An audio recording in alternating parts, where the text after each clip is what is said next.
Hi guys, आज मैं explain करने वाला हूँ जुपिटर लेगेसी के पहले सीजन के पहले पार्ट को। तो वीडियो को आखिर तक ज़रूर देखना। इस एपिसोड के शुरुआत में हम देखते हैं कुछ बच्चों को खेलते हुए। तभी वो बच्चे एक दूसरे से लड़ पड़ते हैं।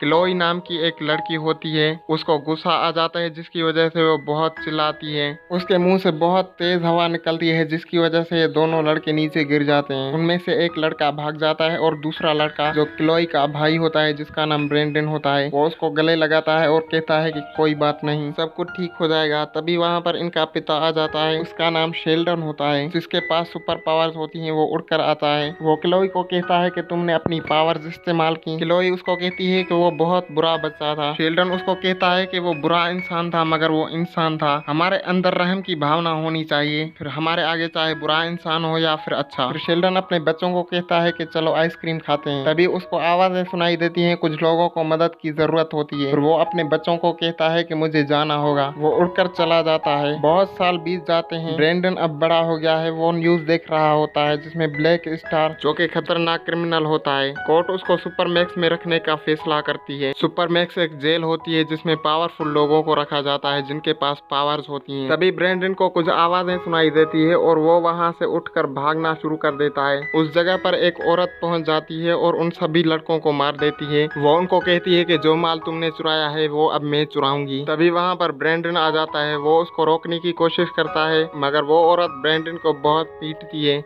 क्योंकि उसके पास सुपर पावर्स होती हैं। वो औरत ब्रेंडन को कहती है कि ना तुम यूटोपियन हो ना तुम लेडी लिबर्टी हो, तो ज्यादा उछलो मत। वो ब्रेंडन को मारने ही वाली होती है। तभी वहां पर शेल्डन आ जाता है और उसको बचा लेता है। वो उसको गुस्से में कहता है कि अगली बार ख्याल करना और इस बिल्डिंग के पैसे तुम दोगे, क्योंकि वो बहुत टूट गई थी उनके लड़ने से। यूटोपियन और लेडी लिबर्टी कौन है ये आपको इस वीडियो में आगे पता चलेगा। फिर हम शेल्डन को अपने घर में देखते हैं जो अपनी बीवी की खाना पकाने में मदद कर रहा है। फिर वो दोनों अपने बच्चों के बारे में बात करते हैं। वो उसको कहता है कि ब्रेंडन मामला आसानी से निपटा सकता था मगर उसने ऐसा किया नहीं। वो उसको कहता है कि एक दिन उसको मेरी जगह लेनी है, तो इससे काम नहीं चलेगा। ग्रेस उसको कहती है कि ब्रेंडन को थोड़ा टाइम दो। शेल्डन उसको कहता है कि टाइम की प्रॉब्लम नहीं है, मुझे तो लगता है ये लड़का इसके काबिल ही नहीं है दूर दूर तक, और शायद कभी होगा भी नहीं। ये सब ब्रेंडन सुन लेता है और छत पर जाकर बैठ जाता है।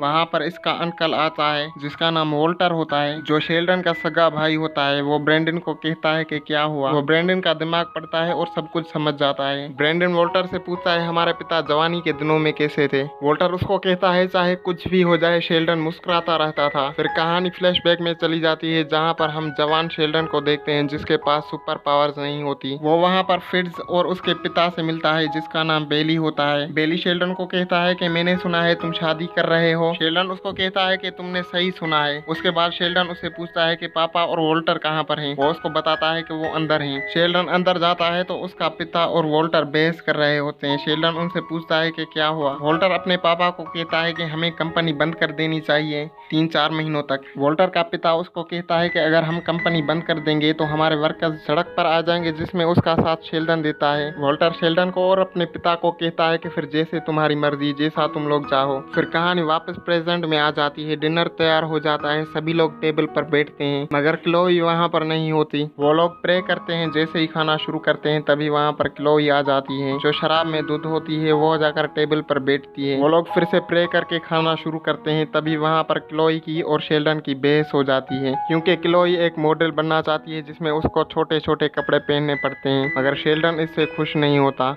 क्लोई शेल्डन को कहती है कि आपने हमें बचपन से हमारी मर्जी का कोई भी काम नहीं करने दिया। आपके आदर्श, उसूल और कोड्स हमारे बीच में दीवार बनकर खड़े हो जाते थे। क्लोई अपने पिता को डांटना शुरू कर देती है। तभी ग्रेस उसको कहती है कि अपने पिता से माफी मांगो। वो अपने पिता से माफी मांगती है और कहती है कि अब मैं यहाँ पर कभी भी नहीं आऊंगी। तभी ब्रेंडन उसके पीछे जाता है। वो उसको समझाने की कोशिश करता है मगर वो नहीं समझती। वो उसको कहती है कि तुम यहाँ पर कैसे रह रहे हो। ब्रेंडन उसको कहता है कि वो मेरे लिए आसान नहीं होता। तभी क्लोई उसको कहती है कि मेरे साथ चलो। ब्रेंडन उसको कहता है कि अगर मैं तुम्हारे साथ चला तो यहाँ पर इनका सहारा कौन बनेगा। पापा ये जिम्मेदारी कब तक उठाएंगे। खाना खाने के बाद शेल्डन और ग्रेस बर्तन धोने के लिए जाते हैं। शेल्डन ग्रेस को कहता है कि मुझे उससे बात करनी चाहिए, यानी कि क्लोई से बात करनी चाहिए, मगर ग्रेस उसको कहती है कि उसको कुछ टाइम दो, वो ठीक हो जाएगी। तभी वहाँ पर वोल्टर आ जाता है। वो कहता है कि ब्रेंडन कहाँ पर है। शेल्डन उसको कहता है कि ब्रेंडन अपने दोस्त के साथ बाहर गया हुआ है। वोल्टर शेल्डन को कहता है कि चलो हम भी थोड़ी देर के लिए बाहर बाहर जाते हैं। हम ब्रेंडन को और उसके दोस्त को देखते हैं जिसका नाम बेरी होता है। बेरी ब्रेंडन से शिकायत करता है कि तुम मुझे टाइम नहीं देते, तुम इंजॉय नहीं करते। ब्रेंडन उसको कहता है कि मेरी बहन हम दोनों के हिस्से का एंजॉय कर रही है। फिर कहानी फ्लैशबैक में चली जाती है जहाँ पर हम शेल्डन को और उसकी मंगेतर को देखते हैं जिसका नाम जेन होता है। वो उसको गाड़ी में घर भेज देता है। तभी वहाँ पर हम जॉर्ज को देखते हैं जो शेल्डन का बेस्ट फ्रेंड होता है। शेल्डन उसको जोर से गले लगाता है और कहता है कहाँ पर थे तुम। तभी वहाँ पर एक आदमी शेल्डन को कहता है कि स्टॉक मार्केट पूरी तरह से नीचे चली गई है,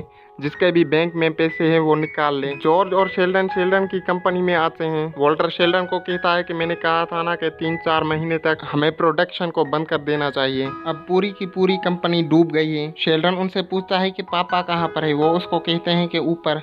वो ऊपर जाता है। उसका पापा उसको कहता है कि हमने पूरे शहर को स्टील दिया, जिसकी वजह से इन लोगों ने तरक्की की। ये लोग अब हमें नीचे गिरा रहे हैं। तभी शेल्डन उसको कहता है कि आप नीचे आओ, सारे लोग इंतजार कर रहे हैं। वो उसको कहता है कि मैं नीचे आ रहा हूँ। फिर वो बिल्डिंग के पास जाता है और वहाँ से जंप लगा देता है। शेल्डन उसको पकड़ने की कोशिश करता है मगर वो नाकाम रहता है। फिर कहानी प्रेजेंट में आ जाती है। वॉल्टर शेल्डन को एक जगह पर लेकर आता है। शेल्डन एक टेबल के पास आता है। वो वॉल्टर को कहता है कि पिछली बार हम इस पर कब बैठे थे। वॉल्टर उसको कहता है कि जब हमारे 6 लोगों की टीम थी और जॉर्ज के धोखा देने से पहले, यानी कि स्काई फॉक्स के धोखा देने से पहले। शेल्डन अपने 6 लोगों की टीम देखता है। ये वही 6 लोगों की टीम है जिनको सबसे पहले सुपर पावर्स मिले थे, मगर सुपर पावर्स ऐसे ही नहीं मिले थे, इनको बहुत मुश्किलों का सामना करना पड़ा था। इस टीम में शामिल थे Sheldon, grace, Walter, Fitz, Richard और जॉर्ज। इस टीम का लीडर था शेल्डन, जिसको लोग यूटोपियन बुलाते थे। ग्रेस को बुलाते थे लेडी लिबर्टी, जॉर्ज को स्काई फॉक्स और शेल्डन के बेटे ब्रेंडन को लोग पैरागॉन बुलाते हैं। शेल्डन वॉल्टर को कहता है कि 90 साल बीत गए और हम लोगों ने क्या कर लिया रोबोटों से और जादूगरों से लड़के। वॉल्टर उसको कहता है कि हम लोग बहुत कुछ कर सकते थे और अभी भी कर सकते हैं। शेल्डन उसको कहता है कि हमें कोड्स को महफूज रखना है, ना कि उसको तोड़ना। जब इन लोगों को सुपर पावर्स मिले थे तो ये लोग खुद को यूनियन ऑफ जस्टिस बुलाते थे और इन लोगों ने कुछ कोड्स बनाए थे कि किसी को जान से नहीं मारना, किसी देश पर हुकूमत नहीं करना, ना ही लोगों के फैसले खुद लेना। तभी वहाँ पर फिट्ज और उसकी बेटी आ जाती है जिसको सुपर पावर्स मिले हैं उसके पिता की विरासत से। फिट्ज शेल्डन को कहता है कि स्काई फॉक्स जेल से भाग गया है, ये लोग उससे लड़ने के लिए जाते हैं। तभी हम रूबी को और फ्लेमिंग फिस्ट को देखते हैं। रूबी उसको कहती है कि क्या हो रहा है। वो उसको सब कुछ बताता है। रूबी उसे पूछती है कि कौन कौन है वहाँ पर। वो उसको बताता है कि लेडी लिबर्टी, यूटोपियन, पैरागॉन और ब्रेनवेल यानी कि वॉल्टर। वो उसको कहती है कि ब्रेंडन भी वहाँ पर है। वो उसको कहता है कि हाँ मैंने सुना है तुम्हारा चक्कर चल रहा है। वो उसको कहती है कि हमारा ब्रेकअप हो गया। तभी वहाँ पर ब्लैक स्टार यूटोपियन को वहाँ पर नीचे गिरा देता है जहाँ पर फ्लेमिंग फिस्ट और रूबी खड़े थे। सभी लोग ब्लैक स्टार को हराने में लगे हुए हैं मगर वो उसको हरा नहीं पाते। वहाँ पर क्लोवी और ब्रेंडन के दोस्त भी होते हैं जो कि यूनियन ऑफ जस्टिस में होते हैं और उनको कोड्स भी फॉलो करने होते हैं, यानी कि रूल्स फॉलो करने होते हैं। ब्लैक स्टार उनमें से कुछ यूनियन के लोगों को मार देता है जो ब्रेंडन और क्लोवी के दोस्त भी होते हैं, जिनके नाम होते हैं ब्रेक यानी फ्लेमिंग फिस्ट, बेरी और वीरा। ब्लैक स्टार यूटोपियन को भी मारने वाला होता है। ब्रेंडन को अपने पिता की लाइन याद आ जाती है जिसमें वो कहता है कि शायद ये कभी भी काबिल नहीं होगा। तभी ब्रेंडन ब्लैक स्टार के सर पर वार करता है और वो मर जाता है। यूटोपियन उसको बहुत डांटता है। वो उसको कहता है कि तुमने कोड्स क्यों तोड़े। वो उसको कहता है कि यूनियन में जाकर इंतजार करो, मैं वहां पर आ रहा हूँ। फिर उन लोगों को पता लगता है ब्लैक स्टार अभी भी जिंदा है, ये उसका डुप्लीकेट है। वो डुप्लीकेट को लेकर ब्लैक स्टार के पास आते हैं। ब्लैक स्टार उनको कहता है कि कौन है ये। वो उसको कहते हैं कि लग तो तुम ही रहे हो। ब्लैक स्टार थोड़ा सा मुस्कुराता है और वहाँ पर एपिसोड खत्म हो जाता है।